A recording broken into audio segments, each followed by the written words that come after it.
귀한 찬양 감사합니다. 모든 영광 하나님께 올려드리는 우리 모두가 되시기를 주의 이름으로 축복합니다. 여러분, 이 무더위조차도 하나님의 섭리인 줄로 믿습니다. 우리가 에어컨을 아무리 많이 틀어도 여러분, 이 지구를 시원하게 할 수 없죠. 주님께서 만들어 놓으신 태양과 지구 사이의 거리와 각도가 달라지게 되는 순간 우리의 노력과는 상관없이 더위가 물러가게 되는 줄 믿습니다. 우리의 믿음과 상관없이, 확신과 상관없이 주님의 섭리 가운데 이 모든 것들이 움직인다는 사실을 여러분 기억하시고 모든 주권을 주님의 손에 올려드리시기를 주의 이름으로 축복합니다. 여러분, 세상을 살아가다 보면 질문이 많이 생깁니다. 우리 어린 아이의 호기심 많은 질문으로부터 마치 도를 다 이룬 것처럼 그렇게 준엄한 어르신들의 깨달음의 어떤 지식도 있을 수 있고 또 질문도 있을 수 있습니다. 이런 수많은 질문 속에서 여러분 이해되지 않는 것들이 참으로 많이 있는데 이런 그것들 중에 좋은 일이 우리에게 일어났고 이런 그것이 이해되지 않는다고 해서 우리가 굉장한 고민 가운데 빠지지는 않습니다. 내게 좋은 일이 일어났는데 왜 이렇게 일어났을까라고 하면서 여러분 밥을 먹지 못하고 또 고통당하면서는 그렇게 시절을 보내지 않지요. 고난이 있을 때, 질문했을 때, 그 고난에 대한 질문에 대한 답을 찾지 못했을 때 우리는 고통스러워 한다는 겁니다. 물론 이 고난도 쉽게 해결되는 고난이 아니라 감당할 수 없을 것 같은 큰 고난이 내게 밀려왔을 때 왜 내게 이런 고난이 있을까라고 하는 질문을 던지지만 답이 없을 때 너무나 고통스럽다라고 하는 겁니다. 이런 믿음의 사람에게 있어서 우리에게 주어진 고난에 대한 질문, 여러분 어떻게 답하시겠습니까? 누군가가 내게 와서 이런 질문에 대한 내가 이렇게 힘들고 어려운데 답이 무엇입니까? 라고 말할 때 여러분 어떻게 답을 해 주시겠습니까? 여러분 삶 가운데 진짜 힘든 고난의 질문이 생겼는데 여러분 어떻게 무엇으로부터 답을 얻겠습니까? 오늘 말씀에 보면 그 답이 천국이랍니다. 여러분 천국이랍니다. 여러분 천국, 여기서 답은 어떤 미래 장소를 여러분 말하는 것이라기보다는 내 모든 고난의 상황 속에서의 최종적인 해답이 천국이다라는 겁니다. 우리 삶의 고단한 질문 가운데 결국에는 천국이 결론이 된다. 그렇기 때문에 그것이 우리 해답이 된다라고 하는 것입니다. 여러분 구체적으로 우리 삶 가운데 일어나는 질문이 있습니다. 하나님, 믿음으로 정직하게 살아가는데 왜 이렇게 고단하고 힘듭니까, 주님? 꼭 이렇게 제가 살아야겠습니까? 아니 세상을 보니까 세상에는 편법도 많고 그냥 자기 마음대로 살아가는데 그러면 망해야 되는데 승승장구하는 이건 도대체 어떻게 된 겁니까?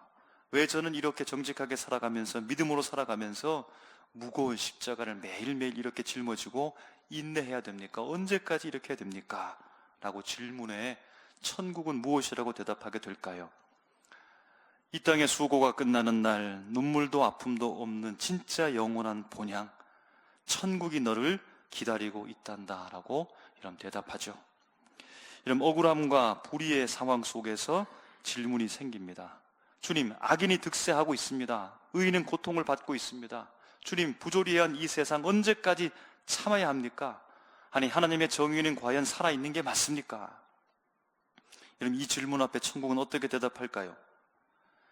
역사의 마지막 순간 모든 감추어진 불의가 드러나고 참된 공의로 심판하시는 완성된 하나님의 나라가 임할 것이다 라고 주님 대답하실 겁니다. 그럼 마지막 세 번째 질문은 상실과 죽음으로 인한 질문이 생깁니다. 사랑하는 가족을 먼저 떠나보내고 남은 이 깊은 슬픔과 상실감을 도대체 무엇으로도 채울 수 없는 이 고통의 세월을 어떻게 살란 말입니까? 여러분 이 질문 앞에 천국은 어떻게 대답할까요? 이별은 영원한 것이 아니다.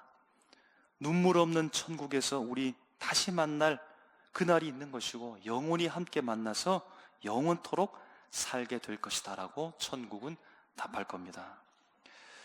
그럼 실질적으로 또 구독자들에게 희망을 전하는 유튜브 채널을 운영하고 있는 위라클이라고 하는 박이라는 사람이 있죠. 이 사람은 20대 젊은 나이에 불의의 낙상사고를 받고서 경추가 골절되어서 전신마비가 되었습니다. 평생 동안 휠체어를 타고 다녀야 되는 하반신을 쓸 수 없는 가혹한 장애의 삶을 짊어지고 살아야 된다는 겁니다. 그러나 그는 깊은 절망 속에서도 하나님을 바라보면서 놀란 고백을 하죠. 이 땅에서의 삶은 영원한 천국에 비하면 아주 짧다는 겁니다. 나는 아주 짧은 인생을 살고 있다는 겁니다. 내가 나중에 천국에 가면 이 삶과 비교할 수도 없는 긴 아주 영원한 천국을 산다는 겁니다. 천국에서는 온전한 몸으로 하나님을 찬양하게 될 것이라는 겁니다. 나는 그것을 믿기 때문에 현재의 고난에만 붙들려 있지 않습니다 라고 그렇게 고백한다는 겁니다. 여러분, 이처럼 천국이라고 하는 것은 허상이 아니죠, 환상이 아니죠, 그림이 아니라는 겁니다.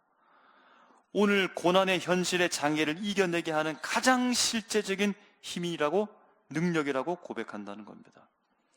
그래서 천국은 낙심한 자를 일으키고요, 고난받는 자를 위로하고 인생의 모든 막막한 질문 가운데 최종적인 답의 마침표를 꽝하니 찍는 성도의 완전한 해답이 된다는 사실을 여러분 믿으십니까?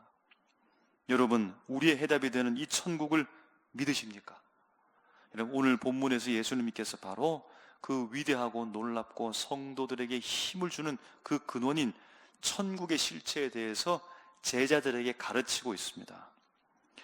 여러분, 예수님께서 이 땅에 오셔서 공생애를 시작하시면서 가장 먼저 선포하신 말씀 가운데 하나가 이 말씀이죠. 마태복음 4장 17절에 이때부터 예수께서 비로소 전파에 이르시되 회개하라 천국이 가까이 왔느니라 하시더라. 아멘. 그럼 예수님께서 이 땅에 오셔서 하나님의 나라를 시작하신 것을 그냥 객관적으로 보신 것이 아니라 예수님이 시작하신 겁니다. 예수님 자신이 곧 천국의 시작이라는 겁니다. 여러분, 어떻게, 무엇을 우리가 볼 수 있습니까? 확인할 수 있습니까? 예수님께서 행하신 수많은 기적을 통하여서 우리가 그것을 볼 수 있다는 겁니다. 여러분, 주님께서 앞을 보지 못하는 소경의 눈을 뜨게 했죠. 나병 환자, 죽을 수밖에 없고 사람들과 분리되어져서 외톨이로 살아가고 있는 그들의 몸을 깨끗하게 하셨습니다. 귀신 들려서 자신으로 살아갈 수 없고 귀신의 붙들림 받고서 힘들게 고난 가운데 살아가고 있는 자에게 귀신을 쫓아내고 온전한 사람으로 만들어 주었습니다. 죽은 자가 살아난 이 기적적인 놀라운 역사를 주님께서 베푸셨다는 겁니다. 주님께서 왜 기적을 보이셨을까요? 예수님께서 이 땅에 오셔서 사람들과 똑같은 육신을 입고 살아가니까 사람들이 만만하게 보니까 내가 보통 사람이 아니라고, 보통 존재가 아니라는 사실을 알려주기 위해서 이런 기적을 베푼 겁니까? 마술을 보여준 겁니까? 이런 그 정도가 아니죠. 바로 사탄의 권세를 무너뜨리는 현장을 보여준 겁니다. 사탄의 권세 속에서 보지 못하고, 사탄의 권세 속에서 나병이 들고, 사탄의 권세 속에서 귀신이 들려지고, 사탄의 권세 속에서 죽음의 압제 속에 살아가고 있는 이 땅의 현실을 살아가고 있는 수많은 백성들에게 사탄과 사망의 권세를 무너뜨린 놀라운 역사를 보여주는, 그것이 바로 예수님이 보여준 기적이라는 겁니다. 바로 하나님의 통치, 사탄의 권세의 통치를 무너뜨리고 하나님의 통치가 이 땅 가운데 실현되는 것을 보여준 것, 바로 하나님의 나라가 이루어지는 현상이 기적의 역사였다라는 겁니다. 이런 복음서를 읽다 보면 하나님의 나라라는 말이 있고 천국이라는 말이 있습니다. 여러분, 같은 말일까요? 틀린 말일까요? 여러분, 다른 말처럼 보이지만 사실은 그 원어와 신학적 본질에서는 똑같은 개념을 가지고 있습니다. 특별히 마태복음에서는 하나님의 나라라는 말보다는 천국이라는 말을 사용합니다. 왜냐하면 이런 마태복음은 유대인들을 1차 청중으로 했기 때문입니다. 유대인들에게 들려주는 복음의 말씀이었기 때문에 유대인들을 배려해서, 유대인들은 하나님의 이름을 마음대로 부르지 못하거든요. 그래서 여호와, 야훼라고 부르지 아니하고 아도나이 불렀던 것처럼 이들이 하나님의 나라 이렇게 부르기보다는 하늘천 해서 하늘나라, 천국 이렇게 표현을 쓴 것뿐입니다. 여러분, 그러니까 우리 말로 볼 때는 다르게 표기되었지만 하나님의 나라와 천국은 똑같은 개념이라는 사실입니다. 여러분, 그리고 이제 오늘 본문을 봅니다. 44절부터 46절에 우리가 찬양을 부를 때도 고백했던 여러분 그런 내용이죠. 천국은 마치, 무엇입니까? 천국은 마치 밭에 감추어진 보화의 비유와 극히 값진 진주의 비유, 두 가지의 비유를 예수님께서 들려주십니다. 여러분, 이 두 비유는 등장인물과 상황은 다른데요, 그러나 핵심 주제는 똑같다고 볼 수 있습니다. 여러분, 어떻게 자기가 가진 소유를 전부 다 팔아서 보화를 살 수 있을까요? 자기가 가진 모든 전부의 재산을 다 팔아서 어떻게 진주를 살 수 있을까요? 오로지 요 보화 하나, 요 진주 하나를 얻기 위해서 자신의 전 재산을 어떻게 여러분 다 팔아버릴 수 있을까요? 여러분, 그렇게 하실 수 있습니까? 어떻게 이 일이 가능할까요? 엄청난 희생과 대가가 여러분 필요합니까? 내가 꼭 이 내 모든 것을 다 버리고 내가 결단하면서 내가 저 보화 하나를 사겠다라고 하는 대단한 결단을 해야 여러분 그 보화를 살 수 있는 겁니까? 여러분, 이 보화를 사면서 내 전 재산을 다 포기하면서 피눈물을 막 흘리면서 이 막대한 손해를 내가 다 감수하고서 여러분 그렇게 해서 얻은 겁니까? 여러분, 성경에는 어떻게 말씀하고 있죠? 그들이 집을 팔고 가산을 정리할 때 억지로 했다고 말씀하고 있지 않죠. 막 슬퍼가지고 눈물을 흘리면서 피눈물을 흘리면서 누구의 강요에 의해서 할 수 없이 막 마지못해서 이렇게 했다고 말하지 아니하고 44절에 보면 보화를 발견한 사람은 기뻐하며 돌아가서 자기의 소유를 다 팔았다라고 말하는 겁니다. 여러분, 그러니까 무엇을 말하는 겁니까? 소유를 다 팔 수 있었던 비결은 희생이 아니라는 겁니다. 자신의 대단한 결단으로 이루어진 것이 아니라는 겁니다. 곧 가치의 발견이라는 겁니다. 가치 때문에 내 모든 소유를 다 팔았다는 겁니다. 내 주머니에 100만 원이 있습니다. 우리 집에 1000만 원이 있습니다. 여러분, 그런데 밭에 감추인 보화가 그 가치가 1000억 원이라면 내 주머니에 있는 100만 원 여러분 쉽게 포기할 수 있겠죠? 내가 가지고 있는 집에 있는 1000만 원의 재산 여러분 다 내려놓을 수 있다는 겁니다. 여러분, 이것을 알았기 때문에 100만 원을 버리는 것 손해가 아닌 것이죠. 최고의 이득을 얻어내는 겁니다. 특권이라는 겁니다. 여러분, 그러므로 천국을 소유한다라고 하는 것은 내 삶을 억지로 쥐어짜내어 가지고 막 헌신해서 어떤 종교적 고행이나 결단을 가지고 마침내 이루어내고 이러면 살 수 있는 그런 천국을 말하는 것이 아니라 세상의 어떤 가치와도 비교할 수 없는, 말로 다 할 수 없는 천국의 가치를 발견했기 때문에 세상의 것, 내가 가지고 있는 것을 자발적으로 기쁜 마음으로 다 내려놓을 수 있는 거룩한 포기가 가능해졌다라고 하는 겁니다. 이런 밭에 감주인 보화, 극히 값진 진주의 비유를 통해서 지금 예수님께서 제자들에게 그리고 오늘 우리에게 천국이 무엇인가를 우리에게 말씀해 주고 있는 겁니다. 여러분, 우리가 이 천국을 누리는데 나의 전부를 걸어도 아깝지 않다라고 하는 이 놀라운 절대적 가치가 있다는 사실을 오늘 말씀을 통해 예수님의 비유의 설명을 통해서 깨닫게 되어집니다. 여러분, 천국에 대해서 이보다 더 분명하고 확실하게 명확하게 여러분 설명할 존재가 있을까요? 여러분, 예수님 정말로 대단하십니다. 이 놀라운 천국을 우리가 알고 있는 일상의 삶 속에서 아주 지극히 평범한 것을 비유로 들어가지고 설명하고 있으니까 얼마나 탁월한 여러분 설명입니까? 여러분, 이것으로 충분할 것 같은데 그런데 주님이 천국 비유를 멈추지 않습니다. 아니, 이것으로도 천국에 대해서 충분히 설명이 된 것 같은데 주님 지루하니까, 아니 힘드시니까 천국 비유의 설교 이제 끝내셔도 될 것 같은데 주님은 끝내지 않으시고 천국 비유를 계속해서 이어가십니다. 주님께서 왜 그러실까요? 왜 주님께서 계속해서 천국에 대한 비유를 말씀하고 있을까요? 아직도 무언가 부족하다고 주님께서는 생각하고 계실까요? 여러분, 이어지는 천국 비유가 바로 47절부터 50절까지 말씀인데 여러분, 이 비유를 일컬어서 물고기를 잡는 그물 비유라고 합니다. 여러분, 앞에 두 비유, 보화와 진주의 비유가 있고 이제 47절부터 50절까지가 물고기 잡는 그물 비유가 있습니다.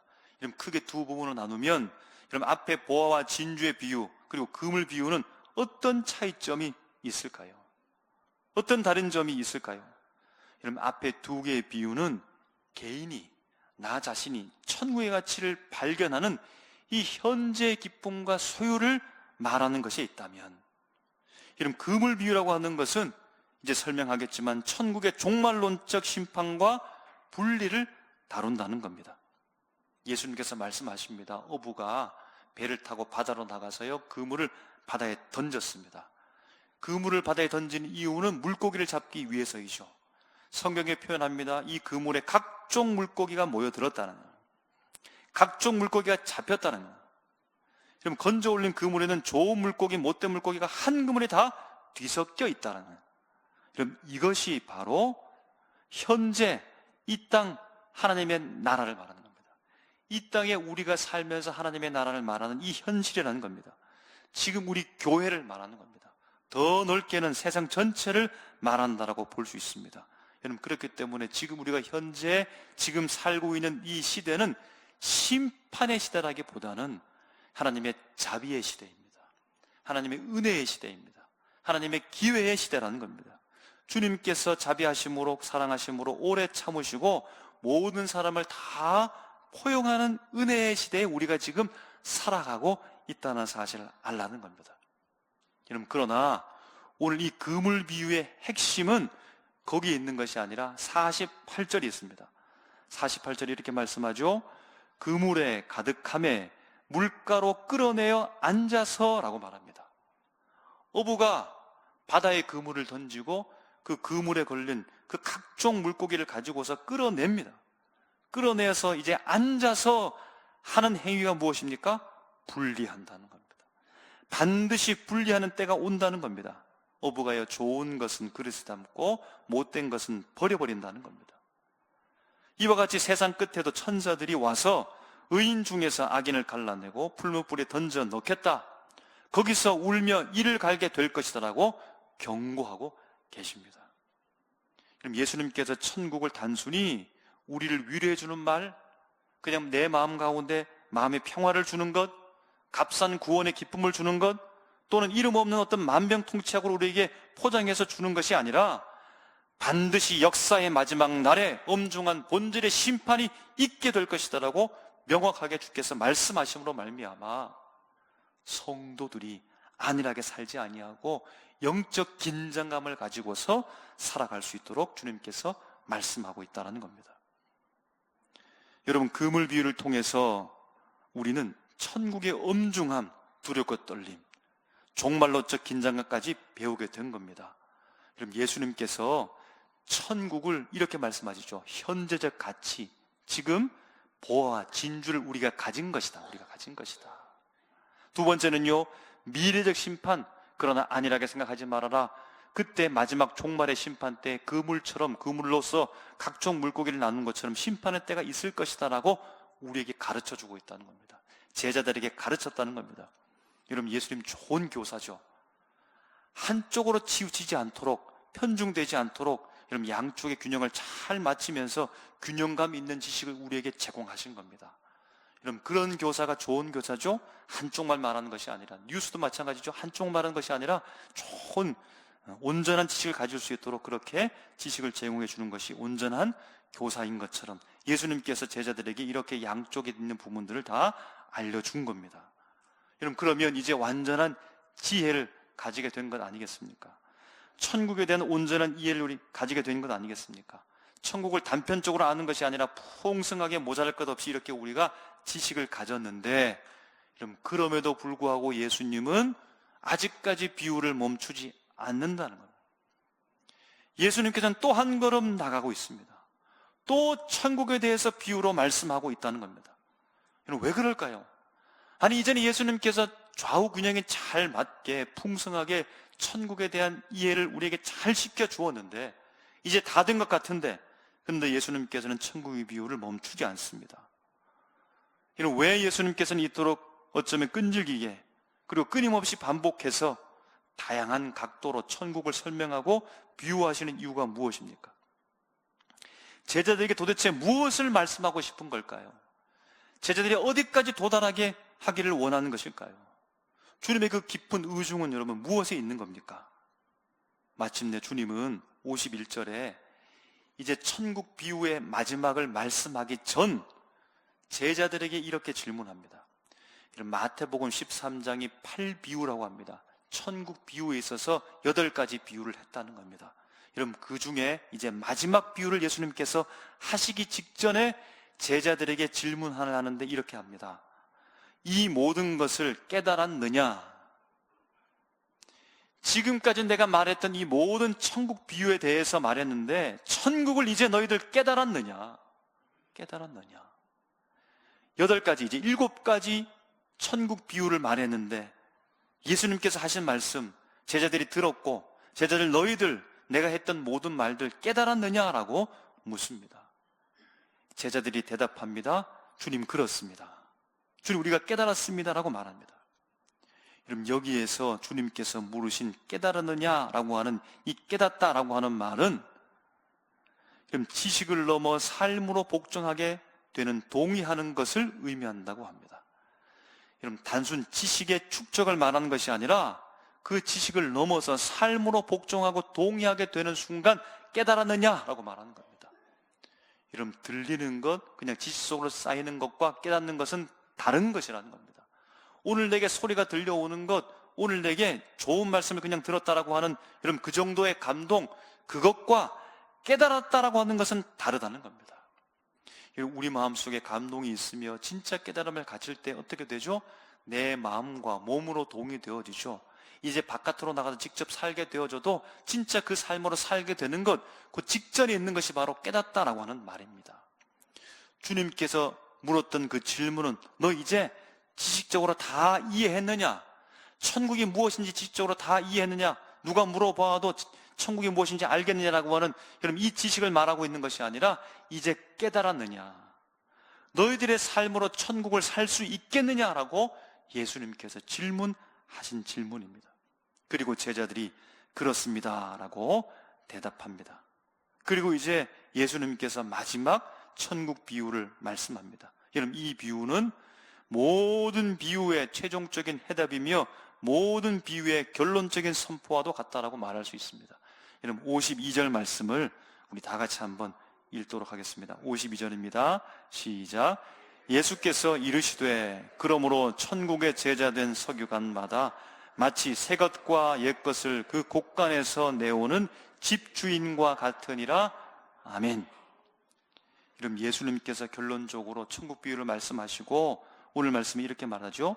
천국의 제자된 서기관마다, 그리고 마치 옛 것과 새 것, 그 곳간에서 그것을 내어오는 집주인과 같다는, 손님을 대접하는, 그래서 곳간에서 맛있는 음식을 내오는 집주인과 같다라고 말합니다. 예수님께서 연속하여 반복해서 말씀했던 천국 비유, 이런 그 말씀에 대한 진짜 목적은 여기 있는 것입니다. 제자들이 단순히 천국을 알고 그냥 관광객이나 얄팍한 지식을 얻는 그 정도 수준에 머무는 것이 아니라 천국의 비밀을 맡아서 그래서 세상 가운데 아낌없이 나누어 줄 수 있는 천국의 제자된 서기관. 천국의 제자된 서기관은 마치 집주인처럼 손님이 왔는데 손님에게 대접하는데 그 천국 곳간에서 천국의 곳간에 있는 것들을 내어주는 사람처럼 되기를 원한다라고 주님께서 말씀한다는 겁니다. 여러분, 당시에 유대의 서기관들은요, 과거의 율법 옛것 가운데 갇혀있던 사람들입니다. 그런데 제자들은 그렇게 하지 말라고 예수님께서 말씀하는 겁니다.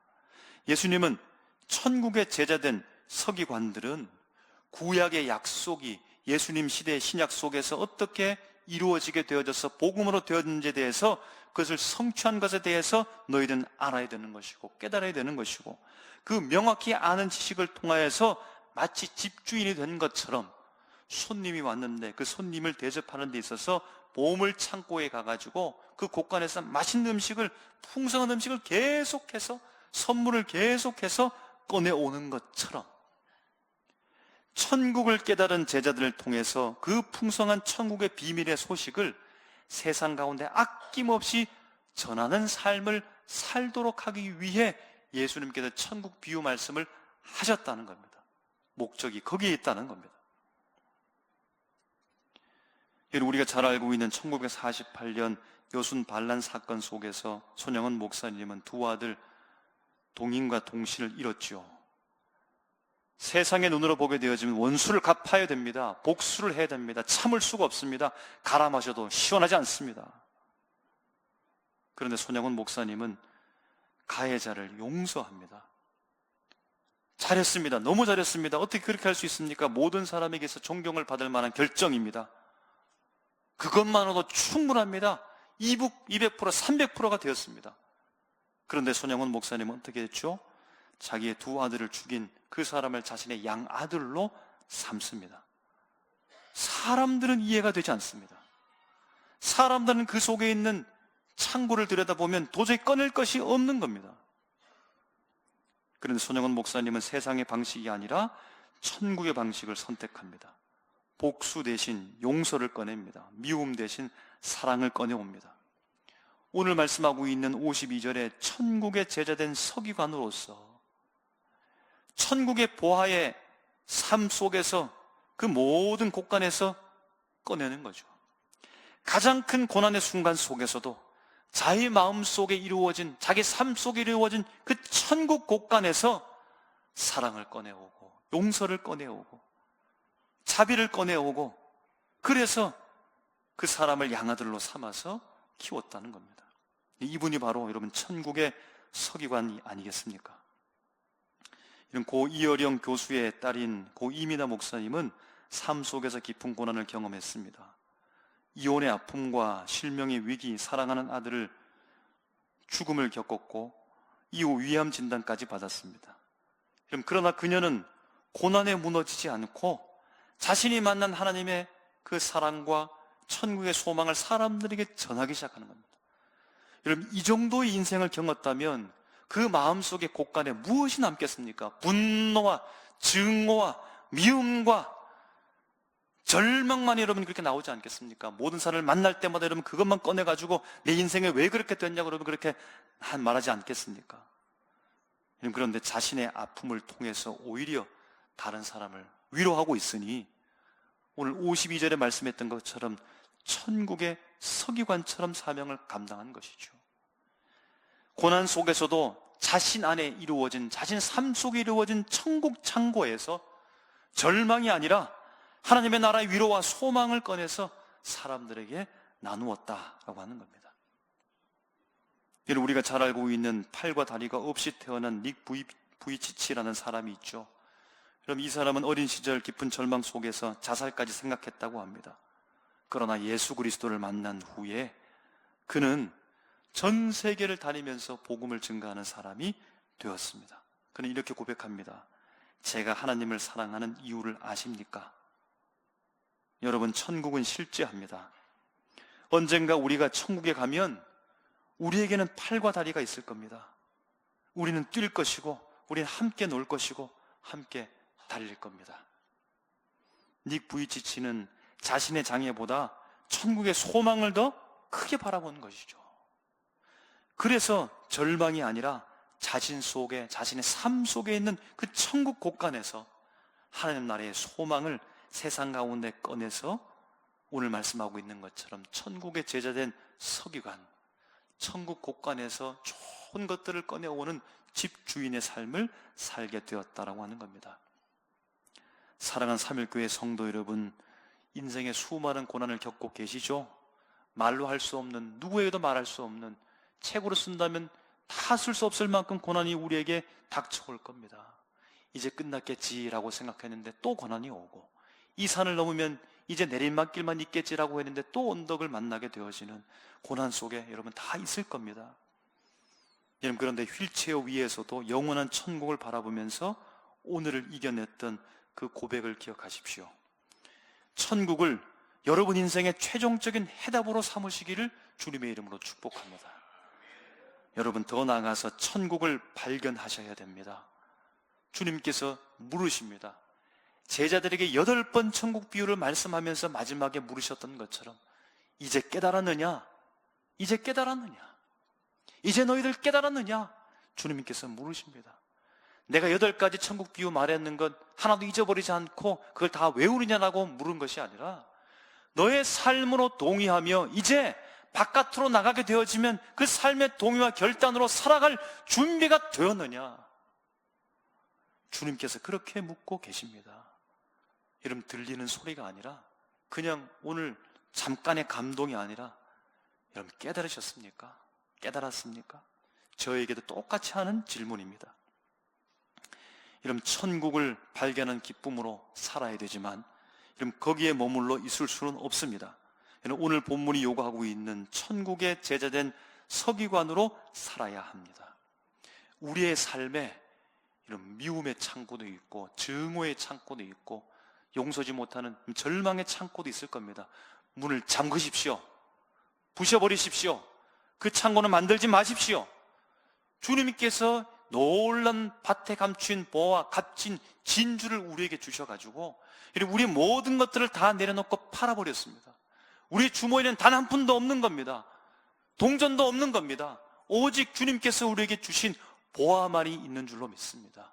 밭에 감추인 보화를 가지고 우리가 살아가고 있습니다. 극히 값진 진주를 가지고 우리가 지금 살아가고 있는 것이지 내 주머니에 돈 100만 원, 돈 1000만 원 가지고 살아가고 있지 않으므로 우리의 창고, 절망의 창고, 용서하지 못하는 창고, 증거의 모든 창고들은 다 문을 닫아 걸고 부셔버리고 우리 삶 속에 이루신 천국 곳간을 가지고, 천국 창고를 가지고 가정에서 천국 창고의 아름다운 사랑을 꺼내서 자녀들을 사랑하고 부부간에 사랑하고 일터에서 만나는 사람에게 천국 곳간에서 이런 사랑을 꺼내서 그들을 사랑하고 그들을 용서하며 어떤 삶의 자리 속에서도 천국 곳간에서 그 놀라운 보화를 꺼내서 그들과 함께 기쁨으로 나누어 가시는 우리 인생이 되시기를 주님의 이름으로 축복합니다.